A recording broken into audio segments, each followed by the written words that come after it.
This is a Rose, and I want to talk to you today about three things that you may not be doing that can turn your partner's mood around. So, let me first say that partners with PMDD, it is hard for your partner to handle you having PMDD, just as hard as it is for us women who have it. It is also hard for the partners to be there on the sideline and watching us suffer, and not only watching us suffer, not being able to do much about it, and then also dealing with all of the backlash and the anger and the mood changes and everything that they have to deal with as a result of being with someone who has PMDD. Now, I'm not saying that you don't deserve to have a relationship, but what I am saying is that you do have to take on a higher level of compassion for what it is that they are going through. So I know a lot of times when I've been in pain in the past, I haven't considered my partner's pain because I felt like mine was more than theirs. You know, it was kind of a competition. Like, I know that you may be feeling neglected at this time, but I'm feeling these aches, these pains, this going on, this going on. So in my mind, my list was longer. And that was such a wrong mentality, because what it did was it didn't allow us to recover once PMDD was over, because I had been so neglectful in being a good partner to them just because I was in PMDD. I was essentially using being in PMDD as an excuse to not have to do all of the things that I was normally doing in my partnership. And that's unacceptable, regardless of what it is that we're going through. If we're choosing to be in an intimate relationship, there are responsibilities that are tied to that. And having PMDD or any kind of chronic illness does not relinquish that responsibility, because we're still in a relationship. It's just like when we have children, I still had to get up in the morning and make my daughter's lunch and take her to school. I still had to feed her. I managed to do everything for my daughter while I was in PMDD. So why shouldn't I do everything for my partner? Why should I say, oh, because that my partners are grown up, that they can fend for themselves? That's the wrong answer. Anyone that you're truly in relationship with, there are responsibilities to protect their heart. And these are things that you should want to do. You shouldn't want your partner to suffer just because you're suffering. Think of it as if they had a more fatal illness. You know, if they had cancer or if they had something like that, you wouldn't want your partner to sit on the sidelines and suffer like that. You would want to do something to help them. So that same level of compassion that I know is not always there when we're in PMDD, we really have to work hard to put ourselves in a position that we're making sure that we're taking care of our partner as we're trying to take care of ourselves. So I'm going to give you three things that you may not be doing specifically while you're in PMDD that can really turn your partner's mood around, because I deal with so many clients that say, my partner's not supportive while I'm in PMDD. They're not doing the things that I need them to do to help me to have a good month. And I always say, are you doing the things for them that you, number one, that you normally do? And number two, that you know that they need done to feel loved, to feel appreciated. Those needs don't go away just because we're in PMDD. And them acting in a way where their mood is off, it's probably because they're not getting those things, right? And so these three tips that I'm going to give you are going to help shape your mindset, that you're going to be able to understand what it is that you need to do for them while you're in PMDD. And it's not anything strenuous. I'm not asking you to go out and physically go beyond what you're able to do. I wouldn't ask you to do that, because I know how debilitating it feels to be in PMDD and have chronic fatigue and all of these other symptoms where you feel like you can barely get out of the bed. So the thought of doing something for someone else is out of the question. So first one is, be aware of what your partner does for your family, for your partnership together. So often we are quick to remember all of the things that they're not doing when we're in PMDD, and they're not doing this, they're not doing this. They should be putting out the red carpet for me and making things easier for me because I'm in pain, because I'm struggling. And let me tell you this, when you thank your partner for the things that they are doing, for the things that they have done in the past, a person who is being shown gratitude will always do more than what is expected of them. I'm going to say that again. A person who is shown gratitude will always do more than what is expected of them. So, what does that mean? If you're consistently showing gratitude to your partner, then when it comes time for them to do something for you, they're going to do more because they're going to appreciate your appreciation. They're going to want to be shown that gratitude, that smile, that love. They're going to want that response from you. And in turn, they're going to do more than you could ever ask. Before you can ask them to do something, they're already going to be doing it because they know that you appreciate them. When they don't feel appreciated, when they feel like everything that they do for you is an expectation, and that you're constantly nagging how they're doing certain things and saying that they're doing it wrong, and then grabbing it and saying, you know what, I'll just do it myself, and making them feel less than, they're not going to want to do anything for you. And this is why you consistently have to beg them to do the little things. And when you're getting frustrated and you're saying, why can't you just do this? Why can't you just do that? What I say to you is, why can't you just appreciate the effort that they're putting in to do the things that they are doing? When you show appreciation and you thank them for that, they're going to want to work harder to do more for you. And if they didn't get it right the first time, give them a little grace, give them a little compassion and say, you know what, I know that you didn't do it this way. You don't even have to say that part. You just thank them for the part that they did do. And if you have to go behind them because they didn't wipe down the counters in addition to doing the dishes and cooking for you and cooking for the kids, and the one thing that you pick out on them is like, oh, but you forgot to do this, they're not going to want to do anything else for you. I'm just letting you know. And if you really think about it, if someone reacted to you that way and was that condescending and judgmental of your efforts, like I know a lot of times when we're in PMDD, we don't have a lot of energy to do a lot of things. And if someone was to kind of criticize the little things that we did do and tell us that we're doing it wrong, you would kind of shut down and say, you know what, I guess I can't do anything right. So I'm not going to do anything. And that's the mentality that these partners tend to have because you're so critical and non-gracious of the things that they do. So the first thing that I really want you to wrap your head around is to really find something that they have done and show gratitude. This is a daily practice. This is not just a one time. I remember that one time they did something and I said, thank you.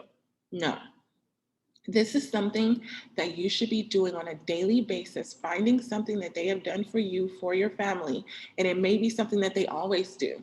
So a lot of times we don't see what it is that our partner is doing because we're like, oh, they always take out the trash. They always fill my tank up with gas. They always give me extra money for groceries. Just because they always do it doesn't mean that you can't be gracious for it. You can show gratitude for that. So a lot of times people will say, oh, I can't find anything to be grateful for. They barely do anything. Trust me, they're doing something. Okay. And you may have to look a little bit harder to find it. But once you do, you hone in on the good and there will be more good. You hone in and focus in on the bad and there will be more bad. So the first thing is show gratitude to your partner for what they are doing. The next thing is if you have some negativity towards your partner, I want you to really examine the source of that negativity. And I want you to work on that. So many times we want to hurry up and move on, and we're being rude, we're being nasty, we're being neglectful to our partner because we're still upset about something that happened months ago. And because we're upset about something that happened months, weeks ago, days ago, we're treating them differently. And so it's hard for us to move on. We don't want to bring it back up because we don't want another argument, but we haven't let it go. And when you don't let that go, it's going to consistently show up in multiple ways in your partnership. And it's going to make it harder for you to be loving to them. It's going to make it harder for them to be loving to you because they can feel, they can feel that you have some kind of animosity towards them. Okay, so I want you to get to the source of what you're really upset about. Start your day with a fresh slate.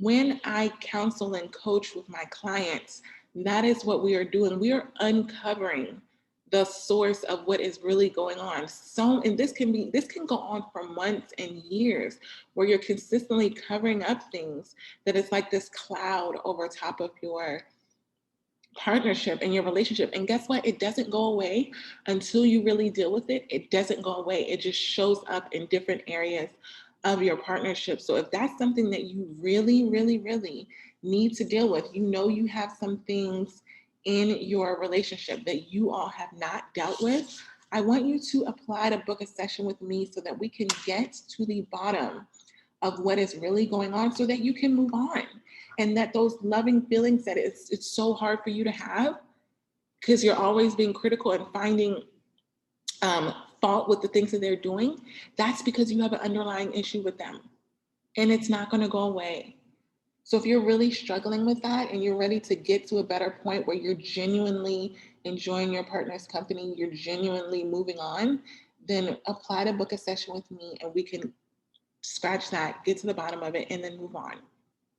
So that's the number two, because it's going to be hard for you to do any of these things like gratitude and love and all of these things if you have underlying animosity. So we're going to get to the bottom and to the source of the negativity that you have towards your partner and make sure that it's not in your atmosphere. So many times we tend to get support from our friends and our family about our partner because we're consistently complaining about them and saying all the things that they're not doing, because we're not bragging to our friends and family about all the things that they are doing.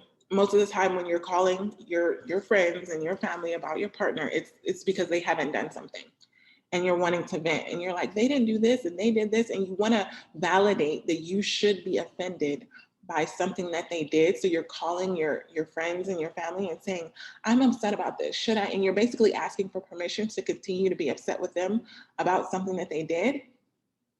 And 9 times out of 10, your friends and your family are going to give you that permission. They're going to say, yeah, that was messed up.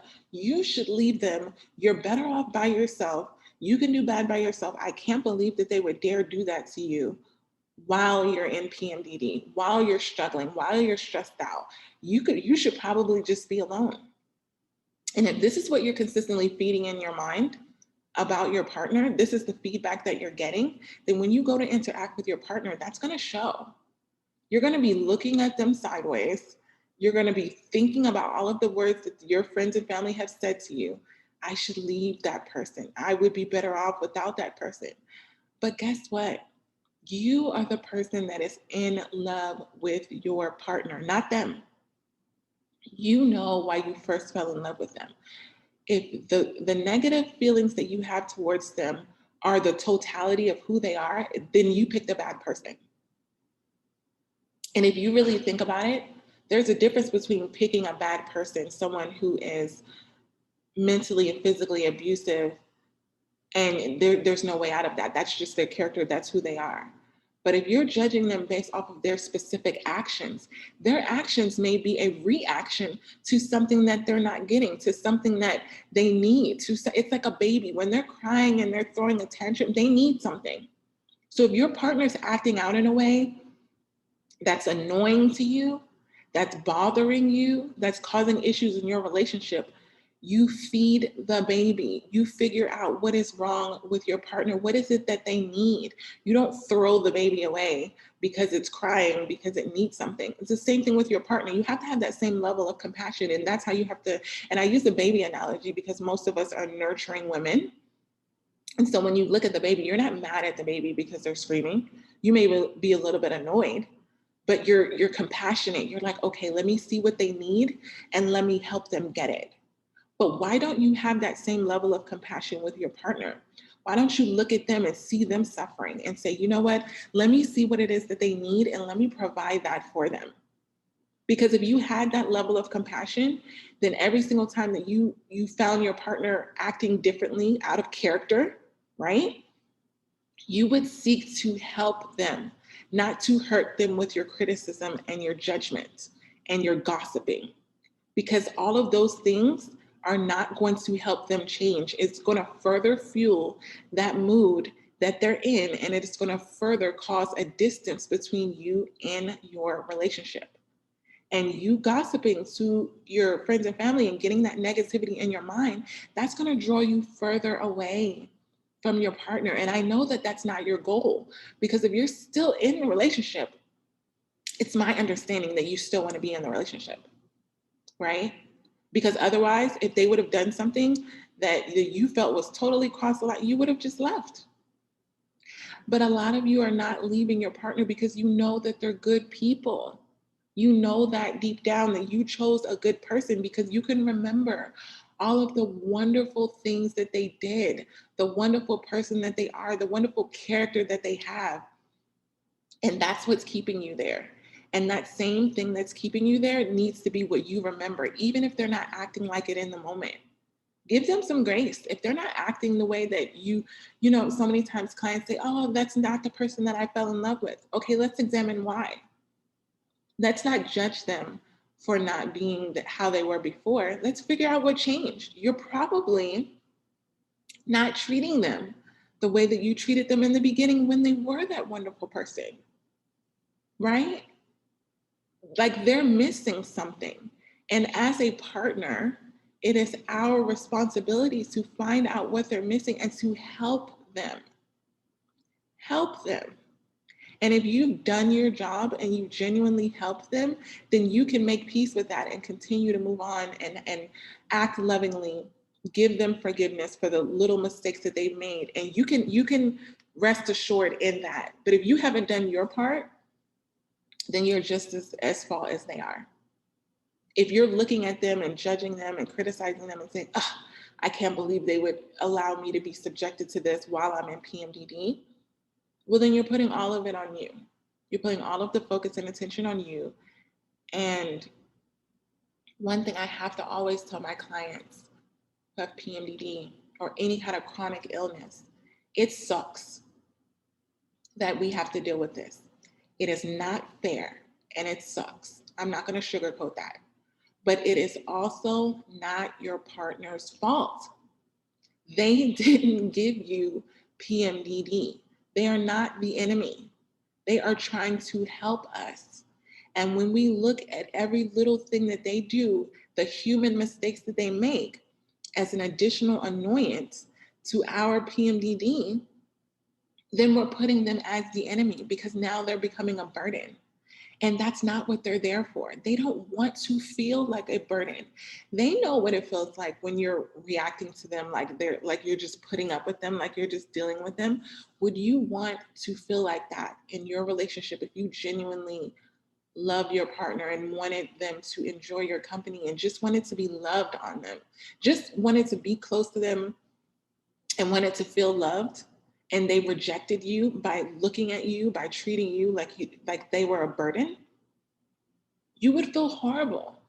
And that is how they feel when you're dismissive of their feelings and you just throw them away because you don't want to have to deal with them because you're already dealing with a lot while you're in PMDD. Again, I'm going to remind you, there are responsibilities to being in a relationship, and that doesn't go away just because we're in PMDD. So if the source of your negativity towards your partner is all of these opinions and voices of others, I'm going to reconstruct your mind and put your focus back on the good things about your partner and focus on why you are there and why you love them. And the final point is love is not a feeling. It is a behavior, and it is something that you have to show to your partner every single day. There are no days off for showing love to your partner when you're in an intimate relationship, because to be quite honest with you, we don't know how much longer we're going to be on this earth. So this is how deep I want to take it so that you really wrap your head around this. When your partner goes out of the door for the day and they do their normal routine, they should feel loved, right? I've seen many, many instances where partners, spouses have gone out the door and not come back. And the other person has to live with how they were treating them before they walked out of that door. You should never let your partner walk out of the door, walk out of the room, and just feel not loved and not appreciated and not valued, because everyone deserves to feel loved, appreciated, and valued. And if you show that to your partner, if you do your part and you've chosen a good partner, they will do their part. So instead of focusing on all of the things that your partner is not doing, I want you to focus on being loving, showing love to them, even, and I will say even and especially when you don't feel like it, when you feel like they don't deserve it. Because again, any of us who have children know that the times they need love the most are the times that they deserve it the least. We've always been in places where we haven't really quite deserved something, but we've gotten it anyway. And that's what we need to do for our partners. So I want to go over the three things again. Number one, be aware of what your partner does for your family and for you, and thank them for it. Focus on the good. Number two, examine the source of the negativity towards your partner and get help in dealing with it so that you can both move on. And number three, being in love, loving your partner is not a feeling, it is a behavior. And there are responsibilities that are tied to that. And those responsibilities don't go away just because we're in PMDD. So as always, I want you to examine if you have not done these three things, and you may not actively be doing these three things, and just add them into your routine. If you think about the three things that I said, they are not things that you physically have to do. They're not going to overexert you while you're in PMDD, but they're going to guide you into having a healthy, intimate relationship in PMDD that you desire deep down and that you deserve. And I want that for you. As always, if you need my assistance with any of these things, I'm always here for you. Have an amazing day.